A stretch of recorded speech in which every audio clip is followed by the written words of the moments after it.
In this video, we're going to introduce the concept of infinite sequences. The basic idea is we have an ordered list of numbers with a pattern. A1, A2, A3, the third term, AN, the nth term of the sequence, AN plus 1. And we basically separate these terms by commas. For every positive integer n, there's a corresponding number an, so we can define an as a function of n. That's the key concept. We're looking for a functional relationship because that establishes the pattern. That is, a sequence can be defined as a special function f of n, whose domain is a set of positive integers n. Let's look at some examples.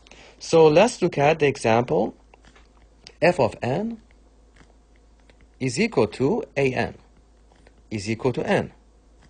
N larger or equal to 1. So we write it with the curly brackets, n ranges from 1 to infinity. This is equal to n goes from 1 to infinity. So put n equals 1, we get the first term. N equals 2, the second term. N equals 3, that's the third term. And the nth term is just n, and it goes on forever. So the first term, we say this is a1. Second term is a2. The third term is a3. The nth term is an. Let's look at another example. Here we have f of n is equal to an is equal to minus 1 to the n times n divided by 2 to the n larger or equal to 1. So what we have is a sequence minus 1 to the n times n divided by 2 to the n. N goes from 1 to infinity. So let's write out a few terms. When n equals 1, plugging n equals 1 into the general term of the sequence, we get negative 1 to the power of 1, which is negative 1. Negative 1 raised to an odd power is always negative 1. Negative 1 raised to an even power is plus 1. So we get negative 1 times n equals 1, that's 1, divided by 2 to the 1. That's just negative 1/2.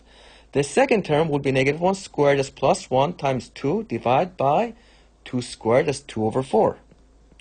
And similarly, the third term would be minus 3 divided by 8. The fourth term, 4 over 16. And the general term will be negative 1 to the n times n divided by 2 to the n. Dot, dot, dot. So the first term, we write this as a1 is a function of the integer 1. a3, for example, is f of 3, function of 3. And this is an is a function of n. So we have a functional relationship, we have the pattern. Let's look at another example. We have an is equal to sine of n pi divided by 6. N larger or equal to 0. So we have the sequence an. N goes from 0 to infinity. This is equal to sine of n pi divided by 6. N goes from 0 to infinity. Now, let's plug n equals 0 to get the first term. We get sine of 0, which is, of course, 0. The second term, put n equals 1, we get sine of pi over 6. From the special 30, 60, 90 triangles, sine of pi over 6 is just 1/2. Put n equals 2, we get sine of 2 pi over 6. That's sine of pi over 3. That's going to give us root 3 divided by 2. Now put n equals 3. We get sine of 3 pi over 6. That's sine of pi over 2. Sine of pi over 2 is 1. In general, the nth term is sine of n pi divided by 6. Alright, so this is the first term. That's a0. a0 is f of 0. And here is a2, is f of 2. That's the third term. And of course, this is the nth term, sine of n pi over 6. This is an, is function of n.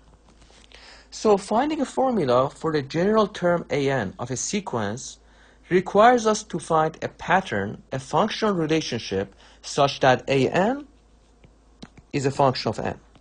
Sometimes the relationship is given to us and we're asked to find the limit or whether the sequence converges. Other times we're given the expanded version of a sequence and we're asked to find a formula for the sequence. That means finding a functional relationship. All right, so the question here is find a formula for the general term an of the infinite sequence given by 2 over 4, that's the first term, 3 over 16, the second term, 4 over 64, 5 over 256. Notice that the numerator of all the fractions starts with 2 and goes up by 1. It increases by 1 as we advance to the next term. So we can write the numerators as 1 plus 1, divide by denominator, I'll just put a box for the denominator, 2 plus 1, divide by denominator, 3 plus 1, divide by denominator, 4 plus 1, divide by denominator, and in general, n plus 1, divide by denominator. So the numerator of an is going to be n plus 1. We still have to find a pattern for the denominator. The denominators are powers of 4. So we can write the denominator as numerator divided by 4 to the 1, numerator divided by 4 squared, and the third term will be numerator divided by 4 cubed. And in general, the nth term is going to be numerator divided by 4 to the n. So we can write the denominator of an as an is equal to some numerator divided by 4 to the n. So now that we have the pattern for the numerator and the denominator, we can write the general term f of n to be equal to an, and we have the pattern of the numerator, which is of course n plus 1, and we have the pattern of the denominator as 4 to the n. Or we can write this as n plus 1, the sequence n plus 1, divided by 4 to the n, and n goes from 1 to infinity. We have found the pattern, we have found the functional relationship. All right, not all sequences have explicit formulas. F of n equals an. For example, let's think of the sequence that gives us the decimal digits of the number pi. So we have pi is equal to 3.14159.265.3589. So the sequence of the decimal digits is going to be an, n equals 1 to infinity. This is equal to 1, 4, 1, 5, 9, 2, 6, 5, 3, 5, 8, 9. There is no pattern that we can find. So this sequence has no pattern. Another example, let's think of the sequence of prime numbers. So we have we have the sequence an, n goes from 1 to infinity. This is equal to 2, 3, 5, 7, 11, 13, 17, 19, 23, and so on. But we don't have a functional relationship. We don't have a pattern for it.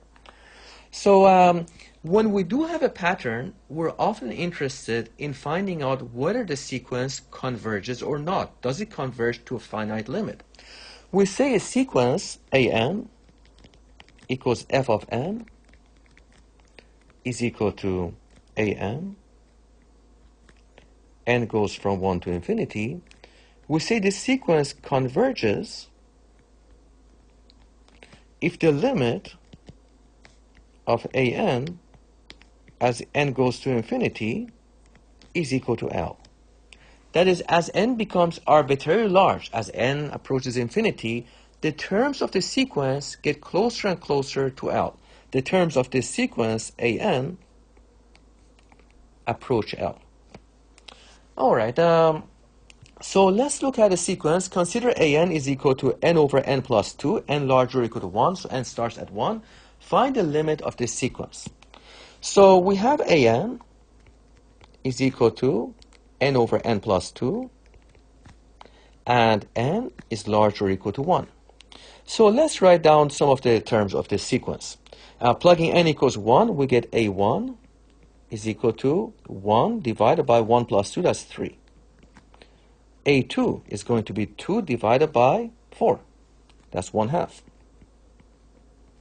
A3 is going to be 3 over 5. A4, the fourth term, is going to be 4 divided by 6. And what about the 100th term? That's going to be 100 divided by 102. So it appears that just by looking at these successive terms, that the terms of the sequence approach the limit 1 as n becomes large. Why do we say 1? Because if you look at 100 divided by 102, you put this into a calculator. Let me do that right now. 100 divided by 102, this is about 0.98. You can see it's approaching 1. That's what our intuition tells us. But, of course, we have to solve this analytically. So let's take the limit as n goes to infinity of an. This is equal to limit n goes to infinity of n divided by n plus 2.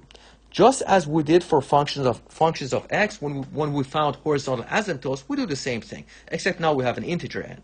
So we divide by the highest power in the denominator, divide by n, divide by n, divide by n, and take the limit. N over n, that's 1 over 1 plus 2 over n. Take the limit as n goes to infinity. Well, the limit of 2 over n, 2 over a huge number, is going to be 0. Get 1 over 1 plus 0. The answer is 1. So the limit of this sequence is 1. This sequence converges to 1. So let's talk a little bit about the theory of how we're looking at function of n as being representative of function of x. So if we can find the limit as x goes to infinity of f of x is equal to L, and f of n is equal to an, where n is an integer, then if the limit of n goes to infinity of an is equal to L, so basically the idea is treat the sequence as a function of x. So treat f of n as f of x, and do whatever we did when we had functions of x. We found horizontal asymptotes. You divide by the highest power. In this case, we divide by highest power. In some other cases, we'll be applying the squeeze law to find that limit. So basically, if you can find a limit as x goes to infinity of f of x, you can just treat the function as a function of x, find a limit. It's the same limit when we find the limit of an, and that gives us basically L. All right, now let's look at the graph. F of n is equal to an divided by n plus 2.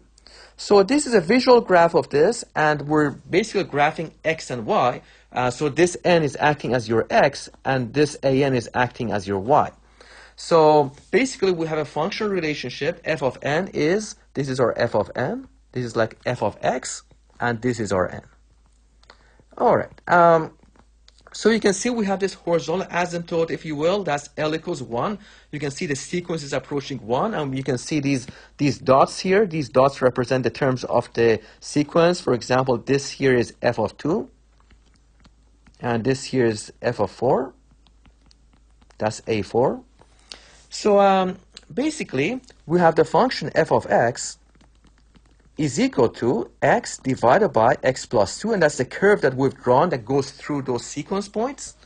And the f of n, this sequence, f of n is, of course, those dots, is equal to n divided by n plus 2. And this is also, of course, an. And if we take the limit as x goes to infinity of f of x divided by the highest power, we get 1. This implies that the limit as n goes to infinity of an, which is n divided by n plus 2, is also 1. So basically, treat f of n as f of x, take the limit, that's the limit of the sequence. So graphically, it's clear that as n becomes large, the terms of the sequence, an equals n divided by n plus 2, approach a limiting value of 1. There it is, 1 right here. This is L equals 1. That's the limiting value. And the sequence approaches 1. This sequence converges to 1. All right, thank you.